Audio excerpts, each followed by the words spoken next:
o poder absoluto. Daí que vai começar a surgir a palavra absolutismo, tá bom? Hoje em dia, os historiadores, eu acho que até os maus historiadores, as pessoas que explicam os governos medievais, usam a palavra absolutismo muitas vezes para aquilo. É um erro absurdo. Eu contei para vocês que o governo medieval era uma complexidade quase confusa entre várias ordens jurídicas e políticas, então não dá para falar que era absoluto. Teoricamente, a ideia de governo absoluto, de reino absoluto, surge com Jean Bodin. E na prática surge justamente também neste século, na modernidade. É o rei que, se vendo como soberano, entende que ele é a fonte das leis e não precisa obedecê-las. Porque quem cria as regras não está debaixo delas, está acima. Então ele cria as leis para os outros obedecerem e ele não está abaixo delas. Esse é o poder absoluto.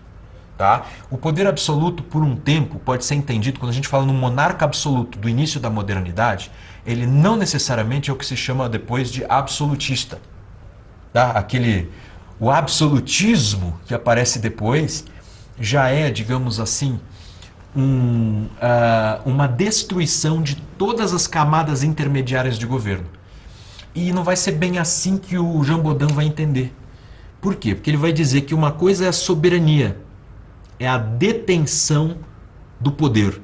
Outra coisa é quem exerce no dia a dia esse governo. Então ele vai começar a tornar a coisa mais complexa, que é o que existe hoje nas teorias políticas e constitucionais. Como assim? Ele vai dizer, o governo pode ser uma monarquia absoluta, ninguém acima dele. Mas essa monarquia absoluta vai colocar como governantes um grupo de aristocratas e eles que vão exercer. Aristocratas em que sentido? No sentido moderno.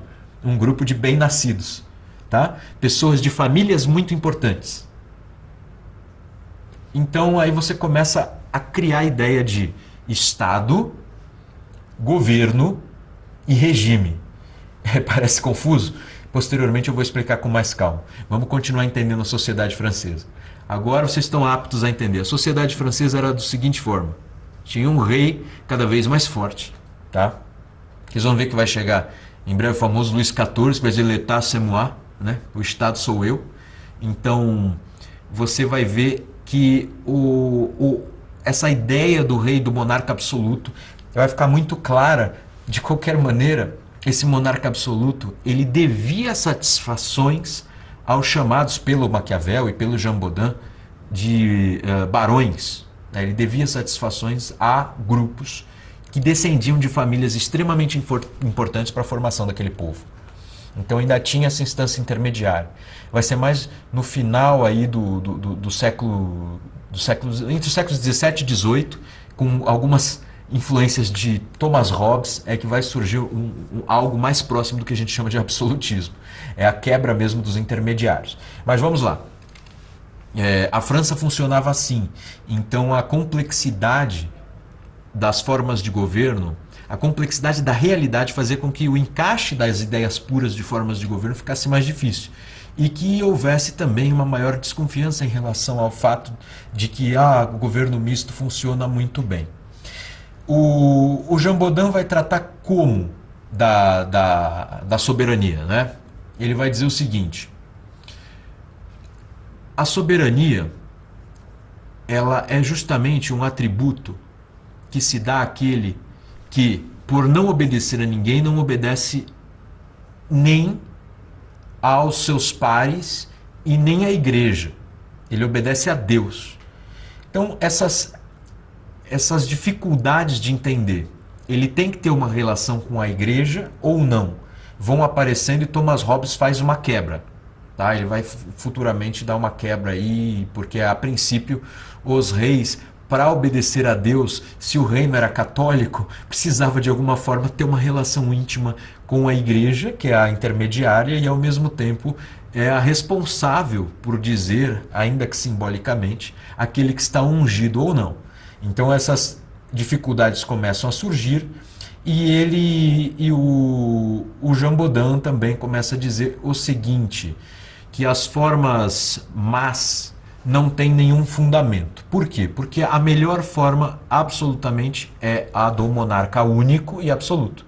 Porque ele diz o seguinte: Se existe um monarca absoluto e ele tem ali uma democracia junto, ele tem um conjunto de pessoas lidando numa assembleia, que são representantes do povo, ele não é soberano, ele está dividindo o seu poder. Tá? Então, embora isso se reorganize teoricamente, como eu já disse, no futuro, no princípio nasce como uma crítica à divisão da soberania. Então, Jean Bodin tende a dizer que o melhor governo é aquele que não tem nenhuma divisão. Tá? É aquele que não tem divisão entre o soberano único e uma aristocracia, e não tem divisão entre o soberano único e uma democracia. Quando a gente vai desenhando isso teoricamente, a gente vai percebendo que o monarca, o governante único, crendo nessa teoria, ele vai tender sim a eliminar todos os intermediários, todas aquelas instâncias que estão entre ele e a soberania. Então, o Jean Bodin é um dos grandes teóricos aí da chamada soberania e do próprio absolutismo, mas ainda dentro de algumas concepções que o Thomas Hobbes é que vai quebrar. O Thomas Hobbes aparece num outro contexto. Ele vai aparecer no contexto da Revolução Inglesa, e a gente costuma chamar essa Revolução Inglesa, ou até no plural, né, de revoluções inglesas, o primeiro grande evento liberal. Mas o primeiro grande evento liberal porque ela vai ter 3 episódios, né? Ou 2 principais episódios, que são a da Revolução Puritana e a da Revolução Gloriosa. Esses 2 grandes episódios, eles vão resultar sim num acordo já à moda de John Locke, um acordo já mais liberal. Mas no final, no desfecho do primeiro episódio, que é a Revolução Puritana, você vai ter um desfecho hobbesiano.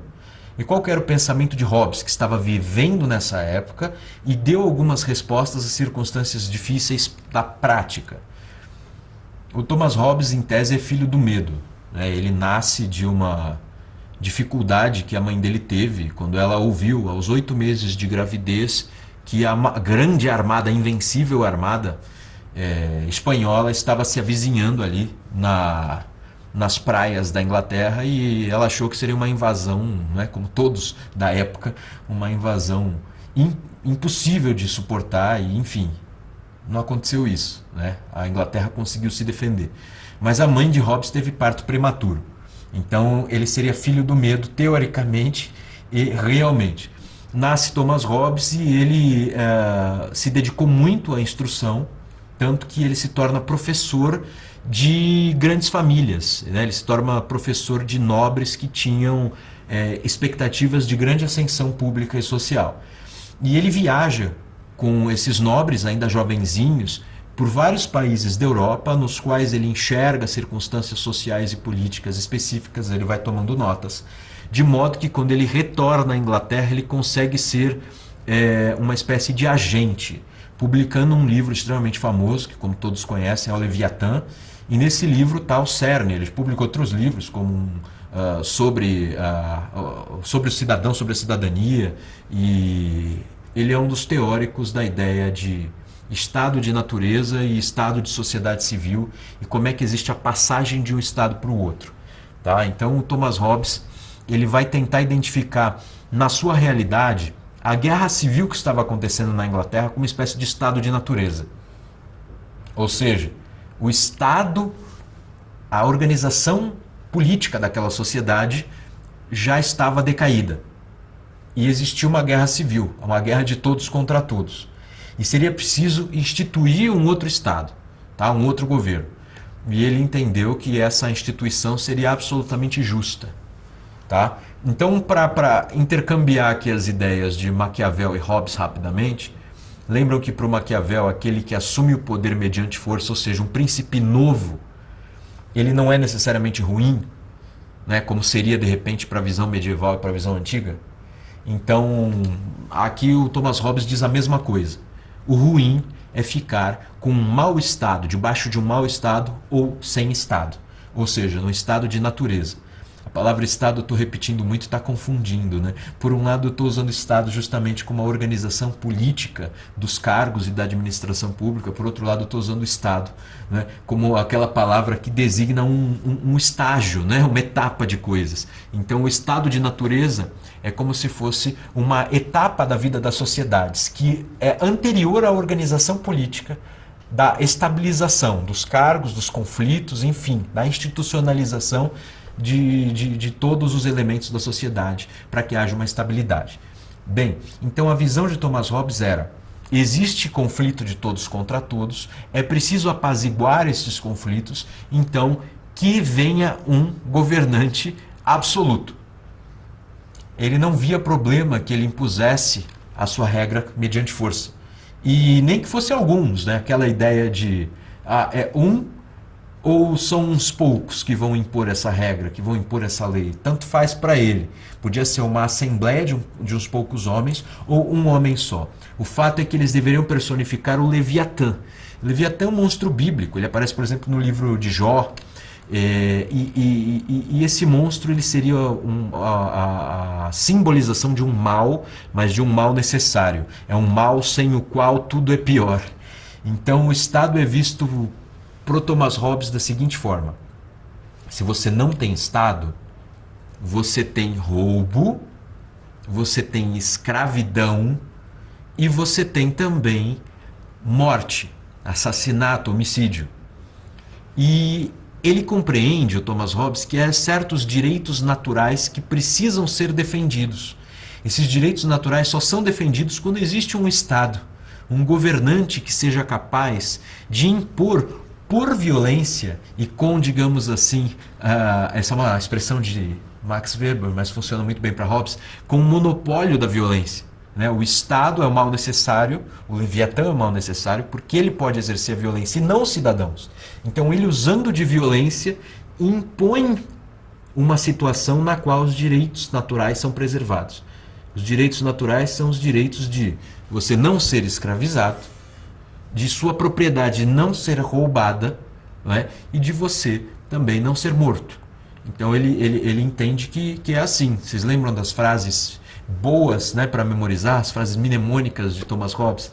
A princípio o homem é o lobo do homem, não é? Então é preciso, que haja concentração de poder no Leviatã, o mal necessário, para que ele impeça que o homem seja o lobo do homem. E o Estado, sendo, digamos assim, o único, capaz de impor mediante violência qualquer coisa, ele traz uma estabilidade tal.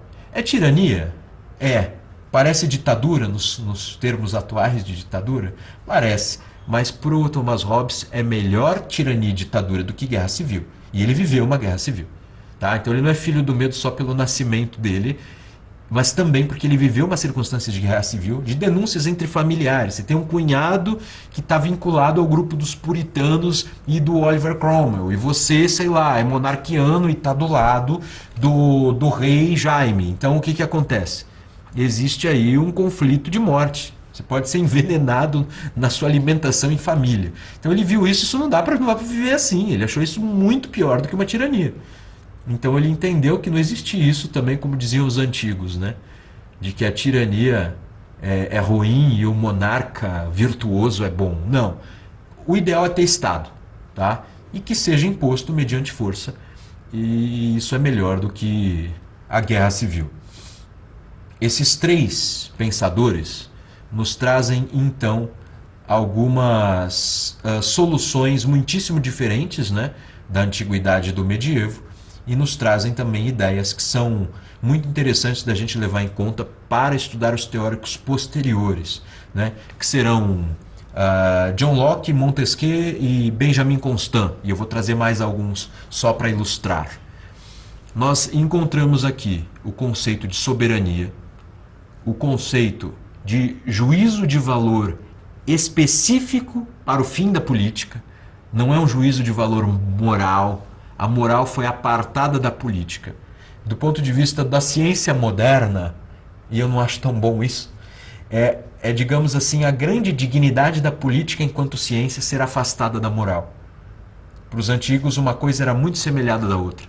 Afinal, a busca do bem individual ela é dependente e relacionada com a busca pelo bem comum, pelo bem público. Então, para Aristóteles, a política é justamente a instância de busca do bem comum. E a ciência política é a ciência que reflete, a partir da união de todas as outras ciências, como o homem pode encontrar o bem comum.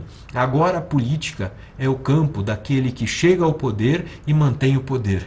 É só o campo da estabilidade. Então, aquilo que perdura é bom para a política. Aquilo que não perdura é fraco, é ruim, é inapto. E o Thomas Hobbes ainda traz o complemento de que é melhor que haja um tirano absoluto do que uma luta de todos contra todos e, digamos assim, o desrespeito desses direitos básicos, né, que ele e John Locke vão estar de acordo, que são os direitos naturais. Aí vocês pensam, mas o Thomas Hobbes ele não entendia que nesse estado de natureza as pessoas teriam, por exemplo, uma condição moral, ou seja, elas pensariam, não vou escravizar, porque existe o direito à liberdade, né? Os homens não poderiam entrar em acordos momentâneos, as pessoas, enfim, não têm sentimentos, não têm instrução religiosa. Como é que ele via isso? Ele via da seguinte forma: a maldade humana é inata. Ele até usava argumentos religiosos para dizer isso. O ser humano só corresponde à obediência aos direitos, ou seja, aos limites que o bem-estar do outro lhe impõe, se ele tem medo de algo. Então, o grande motor, ele tinha uma teoria psicológica, Thomas Hobbes. O grande motor da ação humana é o medo.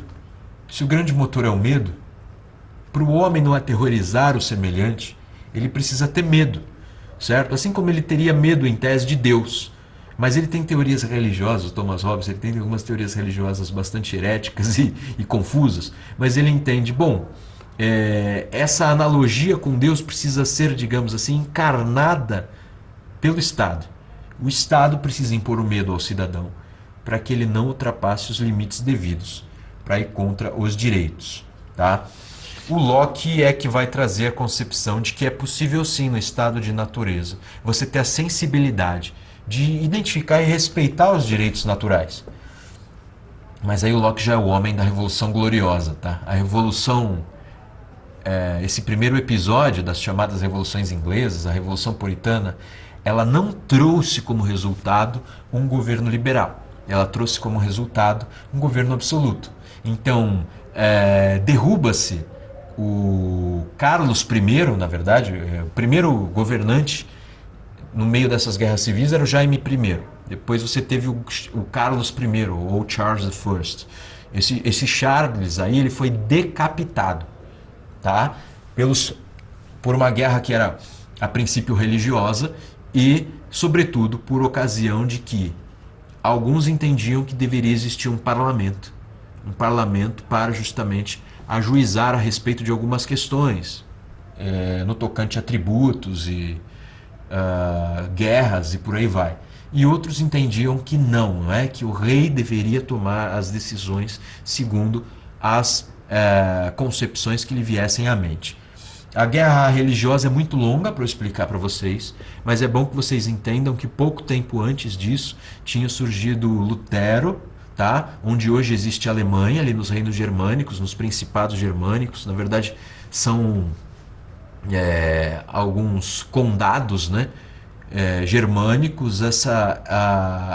Esse protestantismo, que foi o nome que os católicos deram a esse evento, ele se espalha. Existe o João Calvino, ele escreve alguns textos derivando as teorias do Lutero para a Suíça, sua região, estabelece ali também uma forma de governo e ao mesmo tempo também estabelece uma outra região. Essa religião, ela vai ser transmitida aos franceses pelos huguenotes e vai chegar à Inglaterra e posteriormente aos Estados Unidos como os puritanos. Então você vai ver que tudo isso, todo esse percurso aí dos protestantes para chegar no puritanismo inglês, que vai ser um dos fatores originários aí das discussões e das batalhas e dos conflitos religiosos da época.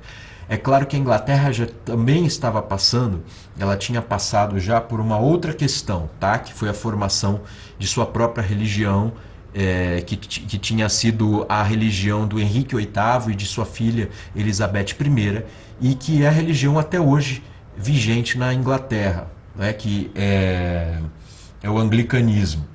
Então todas essas questões, anglicanismo, catolicismo, puritanismo, vão formar um caldeirão danado ali que vai ferver e vai trazer uma série de batalhas religiosas, tá? Então você tem todas essas questões aparecendo na modernidade e que vão gerar um certo ceticismo também, essa nova concepção de ciência, os conceitos de soberania, as visões positivas a respeito do governante absoluto. E a ideia do governante absoluto deriva da ideia de soberania. Ele é absoluto porque ele faz leis e não obedece leis. Para Jean Bodin, ele deve então impor as leis, porque se ele está compartilhando a feitura das leis, a elaboração das leis com qualquer outro elemento social, ele já não é soberano, tá? Posteriormente, teorias muito mais sofisticadas vão aparecer, eu vou contar para vocês então na próxima aula, e vocês vão poder identificar como é que essa aparente confusão, ou pelo menos esse grande elogio à tirania que aparece na modernidade, vai gerar uma relação muito poderosa, né, e muito violenta por parte dos populares. Muita gente tende a equiparar os governos dos reinos medievais com os governos dos reinos modernos. Mas os conflitos que vão surgir a partir da modernidade, vocês viram, Maquiavel encorajava conflitos. Jean Bodin encorajava a imposição do reino absoluto. Thomas Hobbes, por sua vez, encorajava a força de Estado contra a força dos agrupamentos, das facções e dos indivíduos. E, de repente, você vai criar estados fortes demais, com diminuição do poder das instâncias intermediárias e sem, por sua vez, a canalização das demandas populares ou nobres. O que isso vai acontecer? A tendência é estourar alguma coisa. Tá? Parece que a lição dos antigos para de ser ouvida. E o que tende a acontecer, vai acontecer. Vocês vão ver aí outras revoluções. Na Inglaterra vai aparecer o segundo episódio, que eu chamei, né? O primeiro episódio que termina com a Revolução Puritana. O rei é decapitado e o líder da Revolução, Oliver Cromwell, ele impõe o quê? Os brasileiros traduzem seus livros de história como república.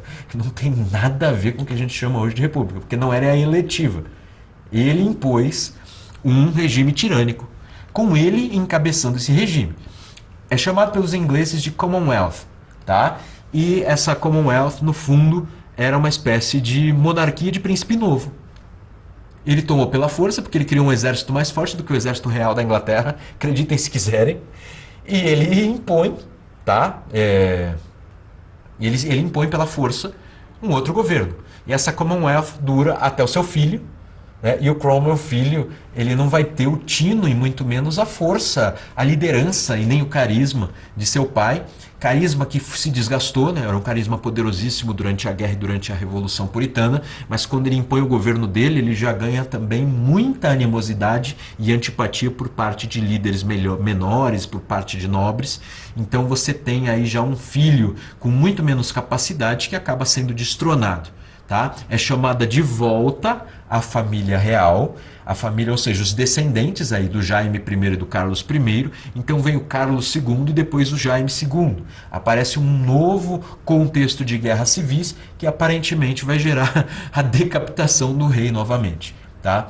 Essa nova circunstância é que vai dar a demonstração à Inglaterra de que ela precisava renovar a sua técnica política, ou seja, a conjugação dos elementos da sociedade e dos poderes existentes nas camadas da sociedade para que existisse uma estabilização. É que entra a teoria de Locke e o chamado liberalismo. A partir dessa revolução, que é a chamada Revolução Gloriosa, você vai ter outras revoluções, como nos Estados Unidos a Revolução Americana e na França a Revolução Francesa. O impacto, a violência, o sangue jorrado por essas revoluções foi tão maior quanto maior era, digamos assim, o poder isolado de alguns desses líderes, de alguns desses governantes, tá? Embora na França a gente possa julgar que, nossa, havia sim nobres próximos ao reino, já não era como antigamente, né? A partir de Luís XIV, que era muito mais forte que o XVI, você já teve uma certa alteração que já não era mais como o governo medieval, que conjugava não só os nobres, mas também muito bem a relação com o clero e a relação com instâncias ainda menores, notadamente os feudos. Vocês veem que a terminologia da nobreza surge da França. Se, por exemplo, existia um feudo numa marca, e marca é um nome do limite da fronteira, ele era o marquês. Se havia um homem que ele tinha apenas um título de nobreza, mas não tinha terras, ele era um cavaleiro, né? Na Inglaterra, Sir. Se ele tinha, digamos, a proeminência entre os nobres, ele era o primeiro, tá, do rei, ele era um duque, né? De dux, justamente, o primeiro, o favorito. E por aí vai, daí surge a hierarquia, hein? Justamente do cavaleiro e partindo para cima, né? O barão, o conde, o marquês, o duque, o arquiduque, por aí vai. Tá? Então toda essa terminologia surge da experiência francesa, mas isso vai existir em Portugal, isso vai existir na Inglaterra, isso vai existir em várias outras sociedades da época. Tá? Bem, dito isso, nas aulas seguintes eu vou ter que trazer também um pouco de contexto histórico e aí a gente encerra entendendo como é que foi a recepção de todas essas questões históricas e terminológicas, semânticas e filosóficas no Brasil do Império. Obrigado pela atenção e até a próxima.